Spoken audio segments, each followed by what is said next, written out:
Good morning. My real name is Mogus Magundi, and I am from Afghanistan. I've come this morning to speak to you Americans. You know it's all an illusion that you think you can win in our country. The Russians didn't, the French didn't, and you Americans will not win in Afghanistan. It's an illusion. In the hills of Afghanistan, we have fierce warriors who fight, who take the bite and put it where it should go.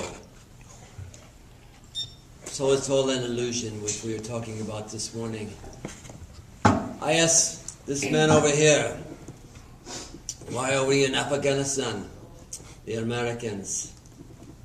And he says, because the puppies, yes, the opium puppies for the CIA. You see, when we are in Afghanistan, most of us being Muslim, we drive out the puppy farmers. And if you ask this young lady, why are the Americans here? She says it's because the American companies that produce the armaments need to make more money. And I spoke to this gentleman, Hunter, recently about why the Americans are in Afghanistan. And you know what he told me? He said it wasn't about the drugs. It wasn't about the armaments. He said we were there for the oil. Which reason is the truth? Probably all of them. All of those reasons. And possibly more too. So illusions are created. Just like a magician pulls a trick out of his hat. Or maybe he hastily has something up his sleeve. We have all seen illusionists, like magicians, that have things up their sleeve. Nothing up the sleeves this morning, my friends. I will try to tell you the straight truth from how I perceive it, what I research. Basically, what do we know? Those that have the gold make the rules. Those that win the wars, that have the victories, write history. Now, I know a lot of you think that in the time of World War II, when America went into the Philippines, we were looked upon as heroes. The Japanese were in the Philippines at the time. We drove out the Japanese. We were the heroes. But do you know the rest of the history? The rest of the history was in 1899, 1900s. McKinley was president. The Americans were in the Philippines. What was truth and what was illusion? Were they savages? Maybe not quite so educated as the rest of us? We know those that have a book. If you have a book, you have more power, more clout. The Indians did have a book. Maybe that's why you try to commit genocide on them. But in that time of frame, around 1900s, early 1900s, we genocided on 1.5 million Philippines. True. Search history. There's books. You can also go on the internet and find these details. Nothing that I've created.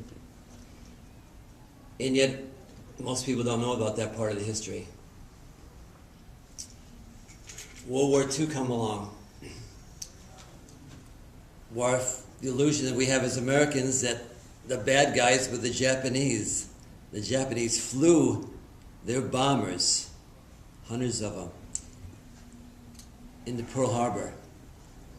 History writes they were the bad guys. They started the war. Let's do a little searching of history. What really happened? What really happened was the fact that Franklin Roosevelt, at that time, Franklin Delano Roosevelt, he was pushing, he was pressing the Japanese, creating economic havoc on their culture, embargoes, other top priorities he was doing on the Japanese. There was a reason. It wasn't just an illusion. It was an illusion created. They were the bad guys. He was doing economic havoc on their culture, on their country. That is why they attacked. So isn't it nice after a while that the truth does come out? It takes time. Possibly the truth about, Kennedy will finally reveal itself one day. Maybe someday we will know the truth. It won't all be an illusion. And all the books and all the pictures and all the movies that have been written about, the real truth of why Kennedy and who shot him. And was it a government conspiracy? Was it a madman from Texas? Was it the communists, somebody from Cuba or Russia?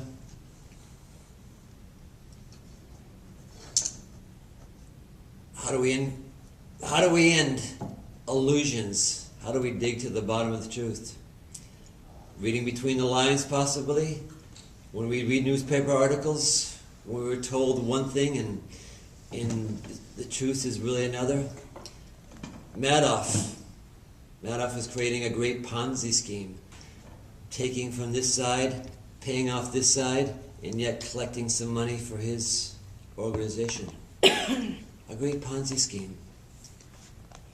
Taking money from one side, giving it to the other. Great illusion. Yet if I were counterfeiters, you and I did the same thing, little pyramid schemes. Our hands would be slapped, off to jail. Right now, what's going on in our country? Right now, how do we pay? Used to be we paid our debt. We sold bonds. We sold a lot of government money, market things to foreigners. Foreigners bought these things that paid a lot of our debt. Today, foreigners won't buy our debt.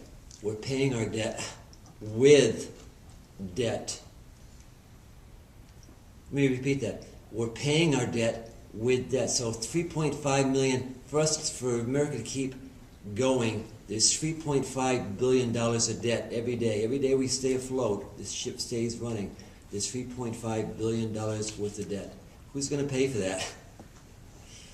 Taxes, you and I, our children. Maybe the Grand Empire won't float someday. Paying debt with debt. It's a great Ponzi scheme. It's a great illusion. My friends, I leave the conclusions up to you.